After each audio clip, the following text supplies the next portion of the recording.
मंडली के साथ आप सभी लोगों को मेरा सादर जय सिया राम।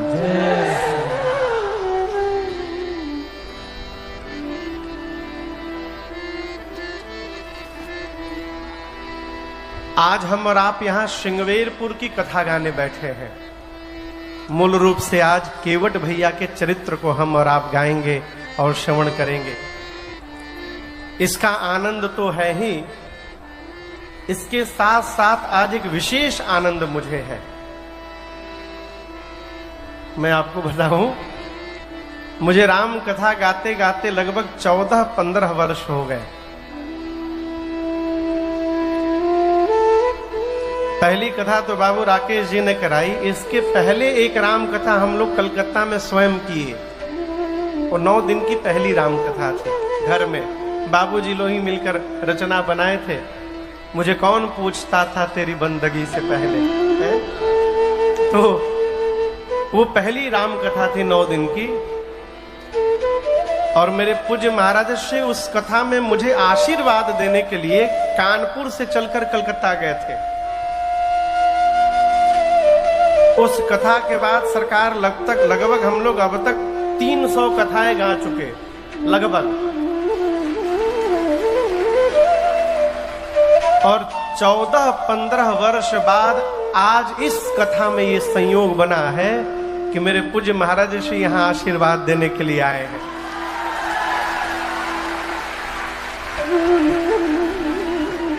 तो आज से कहाँ है?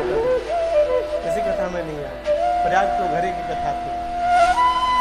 तो कल मैं इसीलिए निवेदन करने के लिए श्री धाम अयोध्या चला गया था, और अभी आप लोग बैठे थे, मैं अभी गया हूँ। 2:15 बजे मैं पहुंचा हूँ यहाँ। जाकर सीधे स्नान किया, संध्या करके चला आया। मुझे महाराज जी से निवेदन किया कि सरकार आप थोड़ा विश्राम कर लें और उसके बाद आप आए। तो थोड़ी देर बाद हमारा आपका पुण्य उदय हुआ कि इस राम कथा के साथ साथ मेरे पूज्य महाराज श्री का भी आशीर्वचन आपको प्राप्त होगा। ये जीवन का पुण्य है।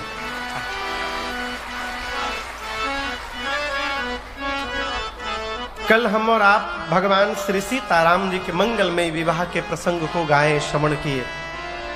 बैठे तो अवध क्षेत्र में है, परंतु कल पांडाल में ऐसा लग रहा था कि हम लोग मिथिला में पहुंच गए हैं। आंखों के सामने भगवान का विवाह संपन्न हो रहा है। खूब आनंद की वर्षा हुई। और जब आयोजक ही आनंद है तो आनंद की वर्षा तो होनी ही है। क्या हो? विवाह के बाद भगवान श्रीधाम अयोध्या लौटे हैं। कुछ दिन रहकर श्री विश्वामित्र जी विदा लेकर के वापस बक्सर गए हैं।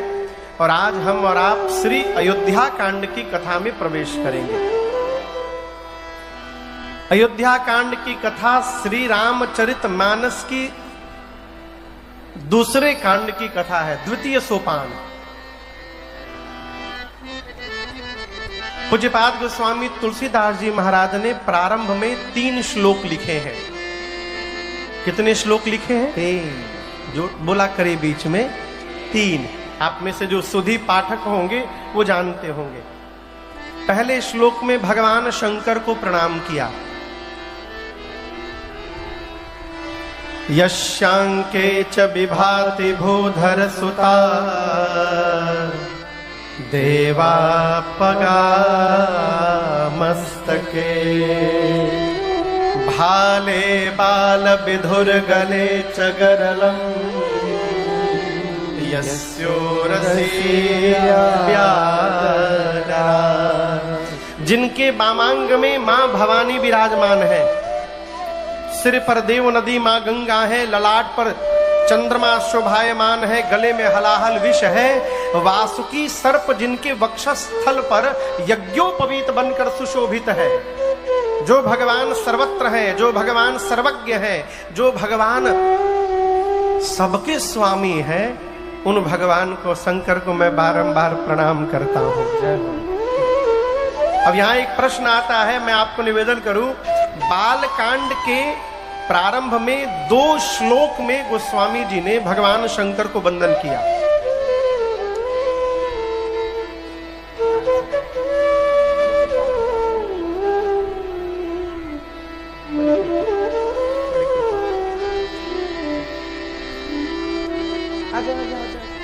इंद्रः सर्वत्र वंदते। तो जब बालकांड में 2 श्लोक में वंदन कर चुके हैं गोस्वामी जी, तो अयोध्या कांड के प्रारंभ में फिर क्यों किए? ये प्रश्न है। महापुरुष कहते हैं, अरे जय हो जय हो जय हो जय हो सीता, जय हो जय हो, जय जय जय जय जय जय जय जय जय। उत्तर प्रदेश सरकार के पूर्व मंत्री हमारे बड़े आदरणीय भैया विजय मिश्रा जी यहाँ पर भैया उपस्थित हुए हैं।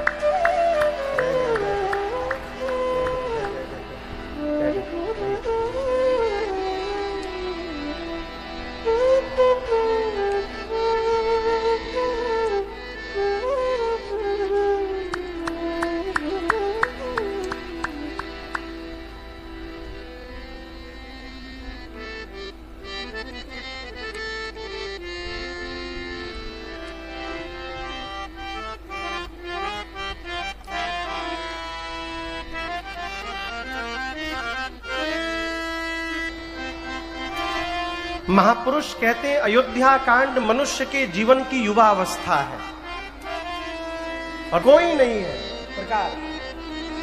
लोग झंझट से भाग करके जाते हैं कि अब हम मथुरा जाएंगे, वृंदावन जाएंगे, अयोध्या जाएंगे, आनंद में रहेंगे। घरवा से अधिक झंझट वहां पर है।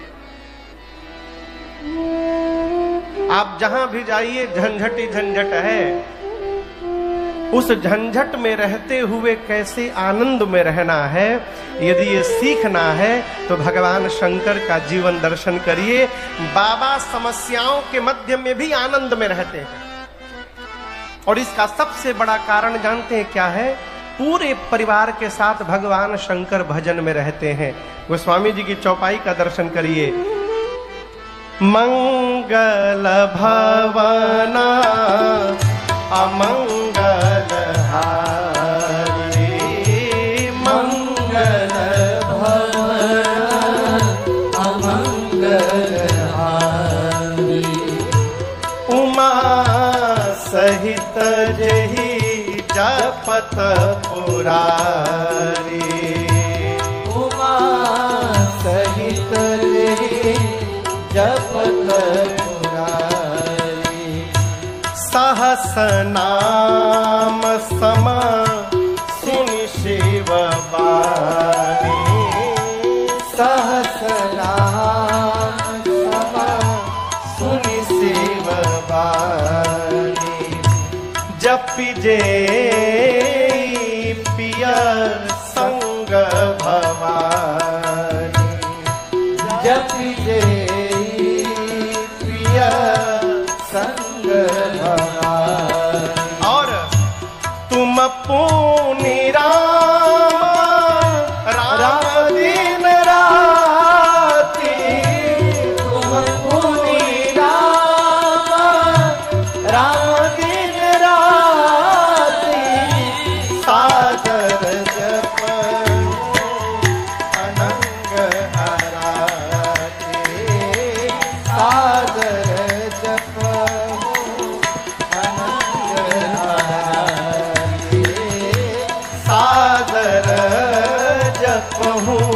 अनंग आराधे। भगवान शंकर स्वयं भजन करते हैं, तुम पुनि राम राम दिन राती। और दर्शन करिए, हम भजन कर रहे हैं ये बड़ी बात नहीं है। हमारे भजन को देखकर यदि हमारे साथ हमारा परिवार भजन करने लगा, ये जीवन की सर्वश्रेष्ठ उपलब्धि है, सर्वश्रेष्ठ उपलब्धि। भगवान शंकर स्वयं भजन नहीं करते, बाबा के साथ मेरी माँ भी भजन करती है। जपि जेई पिय संग भवानी, उमा सहित जेहि जपत पुरारी। और याद रखिएगा, जिस परिवार के समस्त लोग एक साथ मिल करके भजन करने लगते हैं, उस परिवार में कितना भी झंझट समस्या क्यों ना आ जाए, उस परिवार में रहने वाले लोग हर समय आनंद में ही बने रहते हैं। ये भजन का प्रभाव है। देखिए, सब कुछ व्यवस्थित हो जाए, उसमें यदि हम नाच रहे हैं तो नाच थोड़ी है। अभाव में भी यदि नाचने का स्वभाव बना हुआ है, ये परमानंद का लक्षण है। अभाव में। हमारे बाबा पहाड़ पे रहते हैं, कैलाश पर, कोई महल में नहीं रहते, लेकिन उसके बाद भी जाकर देखिए परम आनंद है, परम आनंद में बाबा बैठे हैं। ये भजन का प्रभाव है। गोस्वामी जी कहते हैं जिस प्रकार भगवान शंकर झंझटों में रहने के बाद भी आनंद में बने हुए हैं, उसी प्रकार अयोध्या कांड मनुष्य के जीवन की युवावस्था है, युवावस्था की कथा है। समस्याएं आएंगी, उसमें यदि आनंद में रहना चाहते हैं आप, तो भगवान शंकर का स्वभाव स्वरूप दर्शन करिए, भजन करिए। हमने क्या धारणा बना रखी है कि सब भजन 50 के बाद 60 के बाद करेंगे। अरे रहिएगा तब न करिएगा। एग्रीमेंट होकर आया है का कि 60 तक रहना है? आप बताइए। अभी 3 साल 4 साल पहले कोरोना बीता है, सवेरे मिलकर आइए, शाम को पता चला सीताराम। कई लोग इतने डिप्रेशन में चले गए कि घरवा से बाहर नहीं निकलते थे। सरकार क्या भरोसा हो। हमारे पूज्य महाराज श्री आएंगे, कहते हैं हमसे बार बार, बेटा जिसके जीवन का भजन बचपन में प्रारंभ नहीं हुआ, उसके जीवन का भजन 55 के बाद प्रारंभ होने वाला नहीं है। किया नीलाम्बुजश्यामलकोमलांगम सीता समारो पितबाम भागम पाणौ महाशायक चारुचापम नमामि रामं रघुवंशनाथं। नील अंबुज के समान जिनके श्यामल कोमल अंग है, जिनके वाम भाग में मां जानकी जी शोभायमान है, जो हाथ में धनुष बाण लेकर के सीता जी के साथ रघुवंश के सिंहासन पर विराजमान है, उन भगवान श्री राम को मैं बारंबार प्रणाम करता हूं। नमामि रामम रघुवंशनाथ। 3 श्लोक लिखने के बाद गोस्वामी जी ने दोहा लिखा। अयोध्या कांड का ये दोहा कितने लोगों को याद है? हाथ उठाइए। देख रहे हैं सरकार? हम कहें धरती पर जितने हिंदू हैं सबको ये दोहा याद है। केवल आप नहीं, जितने हिंदू हैं। कौन सा दोहा है? श्री गुरु चरण सरोज रज निज मन मुकुर सुधार वरनौ रघुबर विमल जस जो दायक फल चार। गोस्वामी श्री तुलसीदास जी महाराज अपने गुरुदेव भगवान के श्री चरण रज से, श्री चरण में जो रज लगा है, उस रज से अपने मन रूपी दर्पण को साफ कर रहे हैं। निज मन मुकुर सुधार। मुकुर मन शीशा, दर्पण।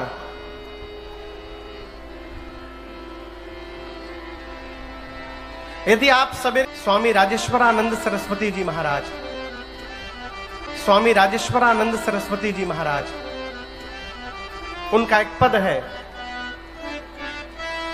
पद का अंतिम अंतरा, स्वामी जी अब तो भगवान के धाम चले गए, उनके गीत का अंतिम अंतरा मैं सुनाऊं।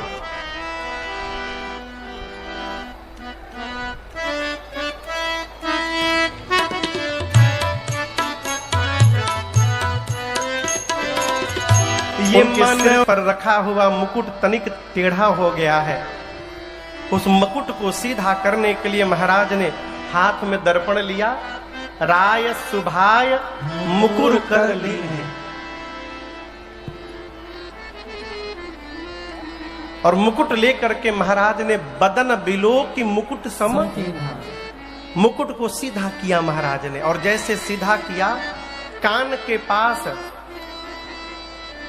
ये समझ रहे, कलम कलम कनपट्टी, यहाँ के केश पर महाराज की दृष्टि गई और क्या देखा श्रावण समीप भये शीतल केसा।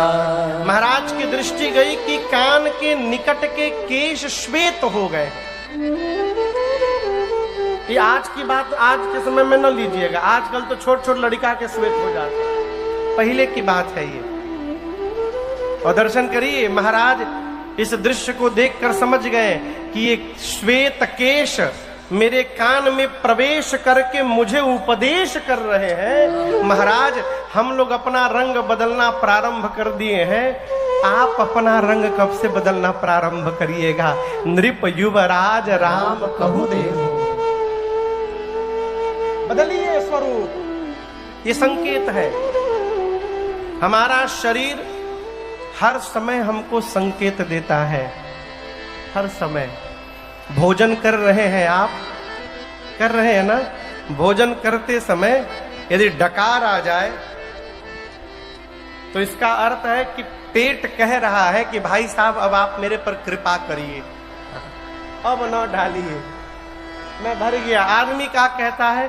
हवा निकल गया, एक पूरी का जगह और बन गया, और लाओ।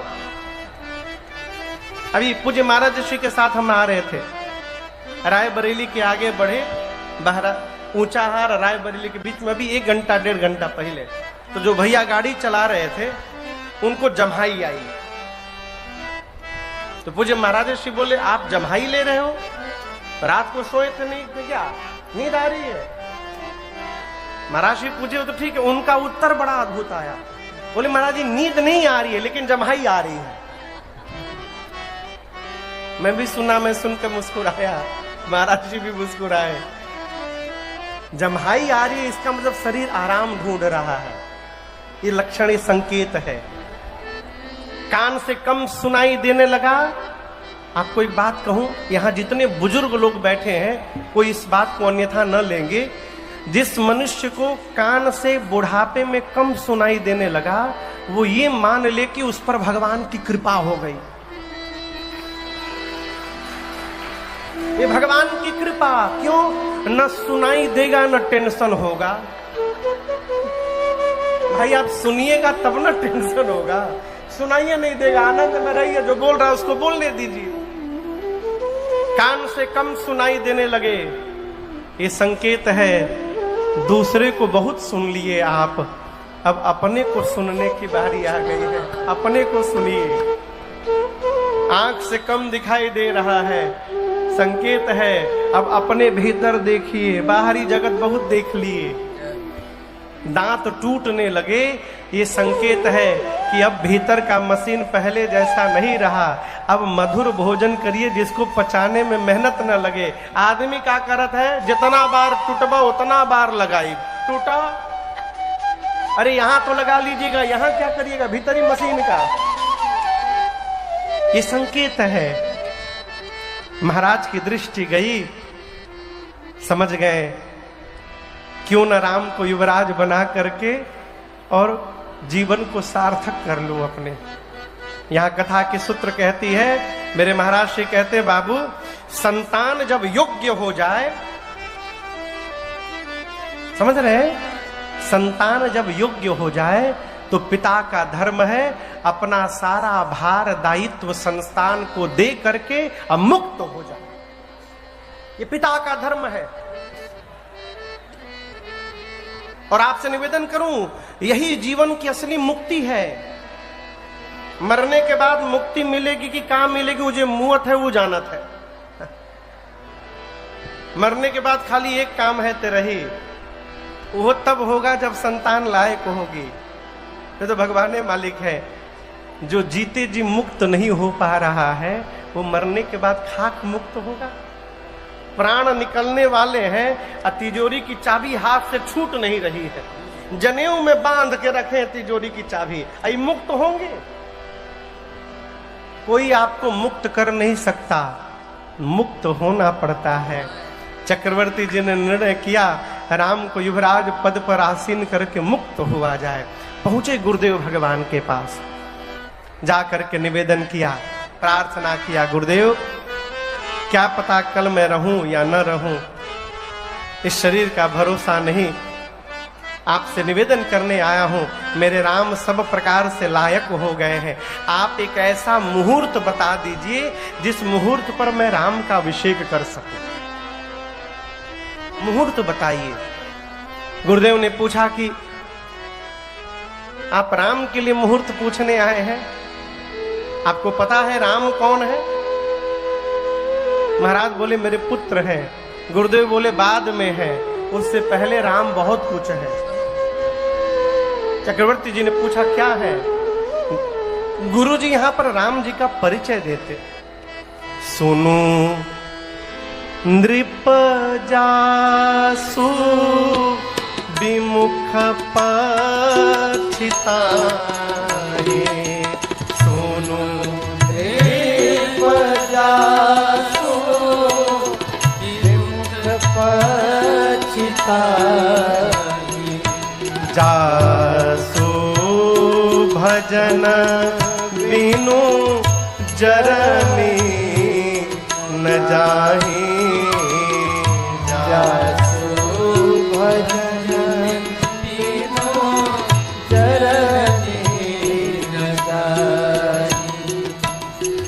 भयउ तुम्हारा तनय सोई स्वामी, चल रहे हो? हाँ ना में उत्तर दो। मारीच बोला कि यदि अब की बार मैं राम के सन्मुख गया तो राम मार देंगे। रावण बोला ना बोल के देखो, मैं अभी मार दूंगा। तुम एक बार बोलो नहीं जाऊंगा, मैं अभी मार दूंगा। मारीच ने सोचा कि जाऊंगा तो राम जी मारेंगे, नहीं जाऊंगा तो ये पापी मारेगा, यानी मरना आज तय हो गया है। यदि मरना ही है तो इस पापी के हाथों क्यों मरा जाए, चलकर भगवान के हाथों मरा जाए, कम से कम उद्धार तो हो जाएगा। और आप दर्शन करिए, ऐसा उदाहरण आपको और कहीं मिलेगा नहीं। मारीच जान रहे हैं कि आज जाऊंगा तो मैं मरूंगा, लेकिन आप कल्पना कर सकते हैं कोई मरने जा रहा हो और नाचते हुए जा रहा हो। मारीच नाचते जा रहे हैं, आज जाऊंगा, अपने प्राण प्रियतम के चरणों का दर्शन करूंगा मैं। श्री सहित अनुज समेत कृपाल के तपद मन लायो, निकेत पद मन लायो। आज जाऊंगा, राम जी के साथ साथ सीता जी और लक्ष्मण जी के भी चरण को दर्शन करने का सौभाग्य मिलेगा। राम जी क्रोध से भी जिसको मारते हैं, मैंने सुना है, उसको मुक्त कर देते हैं। मैं तो प्रेम से जा रहा हूं, मुझे तो प्रभु अवश्य स्वीकार कर लेंगे और अपने हाथों से मुझे मारेंगे। और दर्शन करिए मारीच क्या सोच रहे हैं, कितना सौभाग्य है। मैं आगे आगे हिरण बन के दौड़ूंगा, राम जी मेरे पीछे धनुष बाण लेके दौड़ेंगे। पूरा जगत राम के पीछे दौड़ता है और आज राम जी मेरे पीछे दौड़ने वाले हैं। कितना बड़ा सौभाग्य है। मैं पीछे पीछे बीच में मुड़कर राम जी को देख लिया करूंगा। धन्य नमो समान। आपको बताऊं, राम जी चाहते तो पंचवटी में बैठ करके बाण मारते और मारीच को लग जाता, लेकिन मारीच की अंतिम इच्छा पूरी करने के लिए कि भगवान मेरे पीछे दौड़ रहे हैं, इसलिए राम जी ने मारा नहीं, धनुष बाण लेकर उसके पीछे दौड़ पड़े। ये है राम पुनीत प्रेम अनुरागी। कथा कहती है भगवान को प्रेम करिए, केवल केवल प्रेम करिए। गुरुदेव भगवान ने कहा महाराज आप मुहूर्त पूछ रहे हैं, मैं कहता हूं बेगी विलंब न करिय नृप, साजिय सबुई समाज, सुदिन सुमंगल तबहि जब, राम होहि जुबराज। महाराज बेगी करिए, तुरंत करिए, विलंब मत करिए।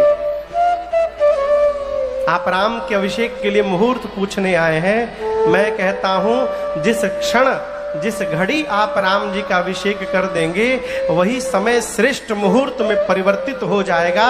इसलिए तुरंत करिए महाराज, तुरंत करिए। गुरुदेव ने तो कहा कि महाराज तुरंत करिए।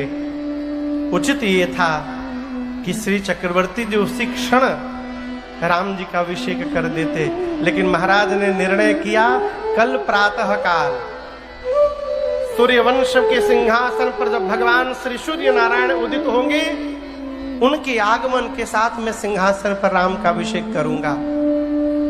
और क्या हुआ आप सब जानते हैं। वो कल महाराज के जीवन में आया ही नहीं। और मैं आपसे निवेदन करूं, राम जी के वन जाने में मेरी मां कैकेयी का कोई अपराध नहीं है, उनकी कोई इच्छा नहीं है। आपको बताऊं, कैकेयी मैया ने महाराज से 2 वरदान मांगे। राम जी के स्थान पर भरत जी के लिए राज सत्ता और राम जी के लिए 14 वर्ष का वनवास। अयोध्या की श्रेष्ठ माताएं आकर मां कैकेयी से कहती हैं, कैकेयी एक बार मन में विचारो, क्या सीता राम का साथ छोड़ेगी? सिय की पिय संग परिहरहि, लखन की रही है ही धाम। क्या लक्ष्मण राम के बिना अयोध्या में रहेंगे? राज की भू जब भरत पुनि, भरत पुनि, पुनि पुनि नहीं पुनि, छोटी की मात्रा। अंद्रिप की जियहि बिनु राम। माताओं ने पहले सब बता दिया कि सीता जी भी नहीं रुकेंगी, लक्ष्मण जी भी चले जाएंगे, भरत तुम्हारे राजा भी नहीं बनेंगे और तुम्हारे महाराज का प्राण भी चला जाएगा, प्राणांत हो जाएगा, मान जाओ। लेकिन महाराज चक्रवर्ती जी जब मूर्छा से बाहर आए और पता चला कि राम चले गए, महाराज ने तुरंत सुमंत जी को बुलाकर कहा, आप शीघ्र रथ लेकर के जाइए और रथ पर बिठा करके वन में ले जाइए। 4 दिन सुमंत वन में दिखाइएगा, घुमाइएगा।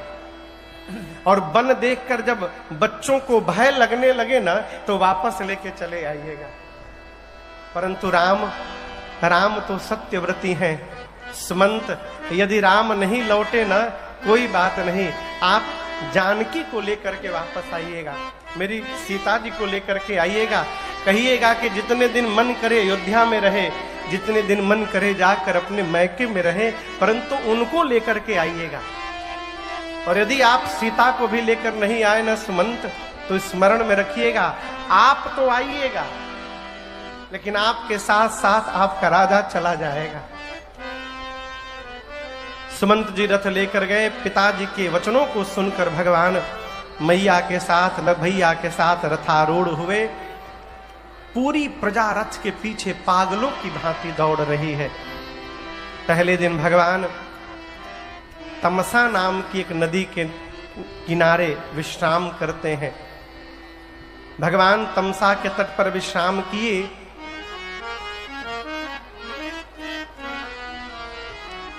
पूरी प्रजा थकान के कारण सो गई। राम जी विचार किए, यदि अयोध्या की प्रजा इसी प्रकार मेरे साथ चलती रहेगी तो मैं पिताजी के वचनों का निर्वहन कैसे करूंगा। अस्तु मध्य रात्रि में जब पूरी प्रजा सोई थी, भगवान ने अपनी माया को प्रेरित करके सबको गहरी निद्रा में सुलवा दिया। और जब पूरी प्रजा सो गई तो मध्य रात्रि में राम जी ने सुमंत जी से कहा, तात रथ के पहिए के चिन्ह को मिटा करके इसी समय चलिए, क्योंकि प्रातः काल यदि प्रजा को पहियों का चिन्ह दिखाई पड़ गया तो इनको पता चल जाएगा कि मैं किस दिशा में गया हूं, ये प्रजा उसी दिशा में दौड़ पड़ेगी। अस्तु खोज मारी हत राख्यो ताता। मध्य रात्रि में सबको सोता हुआ छोड़कर भगवान तमसा नदी के तट से चले और चलते चलते अगले दिन के तीसरे पहर में आपके इसी श्रृंगवेरपुर धाम में भगवान पहुंचे हैं।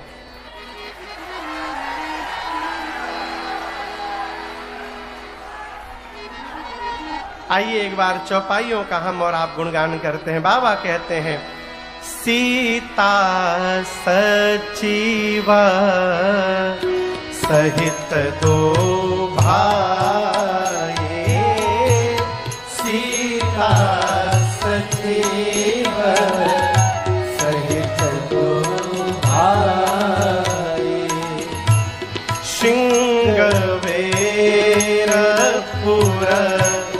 पहुँचे जाए,